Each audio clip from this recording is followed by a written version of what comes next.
Anxiety is one of the most pervasive challenges in modern life, affecting millions of people.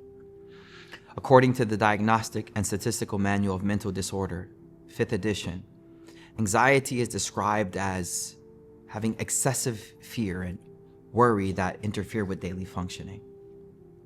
But as Muslims, we are blessed with a profound tool for managing anxiety and stress. Number 1, Tafakkur, contemplation. And number 2, Dhikr, remembrance of Allah subhanahu wa ta'ala. These practices not only calm the mind, but also help us realign our emotions and deepen our trust in Allah subhanahu wa ta'ala's wisdom and mercy. Dr. Malik Badri, rahimahullah ta'ala, emphasizes that Islamic contemplation is not just a cognitive exercise.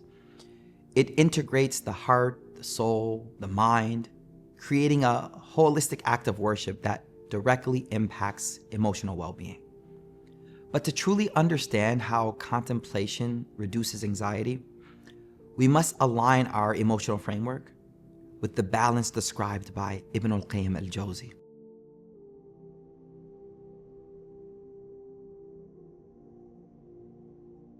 al-Qayyim al-Jawzi compares the believer's spiritual state to a bird in flight. The head of the bird is love, a deep and abiding love of Allah subhanahu wa ta'ala that leads and guides every action. The 2 wings are fear and hope. For the bird to soar, both wings must be balanced. If one wing is damaged or missing, the bird will falter and fall.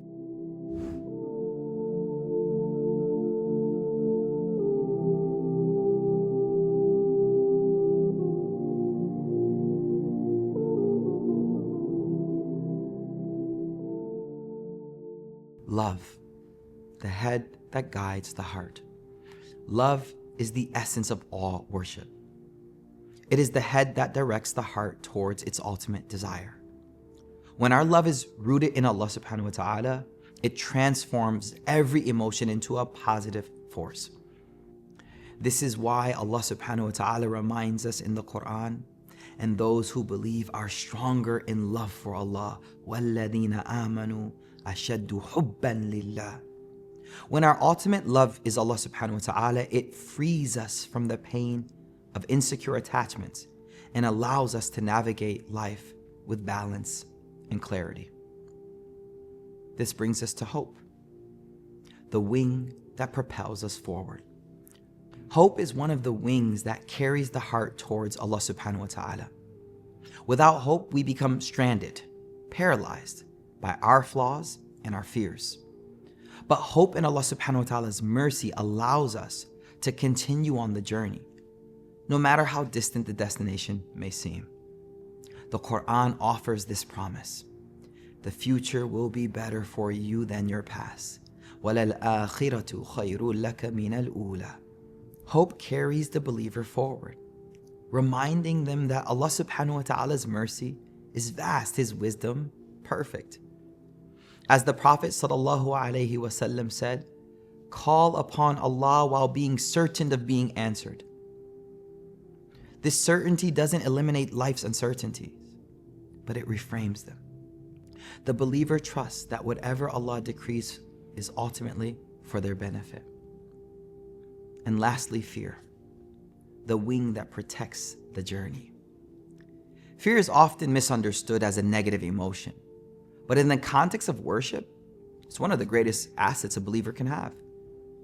Fear of Allah subhanahu wa ta'ala keeps us from falling into sin and motivates us to live with integrity. Ibn Hazm observed, I searched for a common goal among humankind, and I found nothing other than the vanquishing or pushing away of anxiety. Fear of worldly things, poverty, failure, or judgment can shackle the heart, but fear of Allah burns away those shackles, liberating the heart to pursue what truly matters. As Ibn al-Qayyim beautifully explains, fear of Allah subhanahu wa ta'ala means we run to Him, not away from Him. This fear doesn't paralyze us, it energizes us. It gives us the strength to stand firm in our values, resist temptation, and strive for Allah subhanahu wa ta'ala's pleasure. Balancing love, hope, and fear, Ibn al-Qayyim compares the heart's journey to a bird in flight. The head is love, directing the heart towards Allah. One wing is hope, carrying the believer forward with optimism.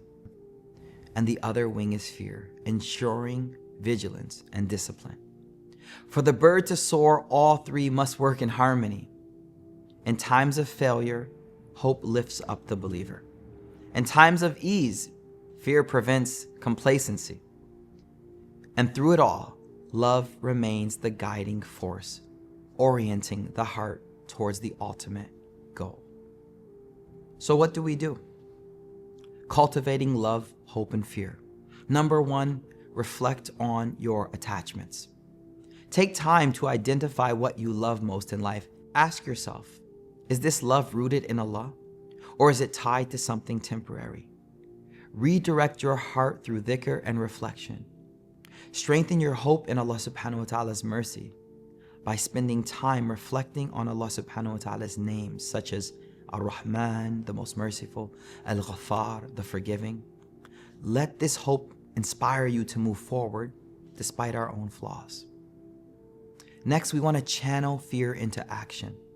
Use fear of Allah subhanahu wa ta'ala as motivation to avoid sin and strive for righteousness.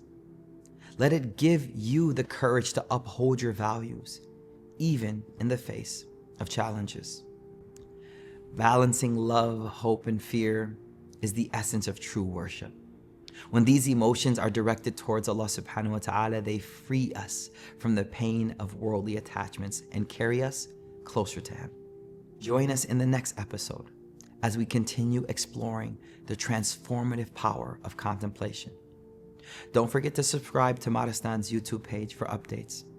And if you're able, support the mission with donation. As a reminder, this information is not a substitute for professional medical advice or therapy. If you're experiencing crippling anxiety, please consult a licensed mental health professional or healthcare provider for personalized support and treatment. Assalamu alaikum wa rahmatullahi wa barakatuh.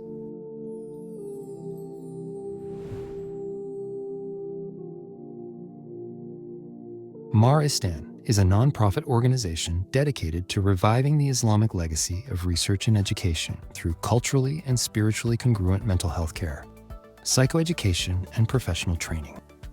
We integrate faith, psychology, and evidence-based care to address the unique needs of Muslim communities. Since 2021, Maristan has provided over 3,800 therapy sessions, reached thousands through psychoeducation, and trained nearly 600 Muslim community leaders in suicide prevention, intervention, and postvention. Through our partnership with Stanford's Muslim Mental Health and Islamic Psychology Lab, we are pioneering faith-centered mental health training, equipping imams and community leaders with the knowledge and tools to support those in crisis. Your support sustains these vital programs, expands our services, and allows us to reach more Muslims with the information and care they need. Give today at maristan.org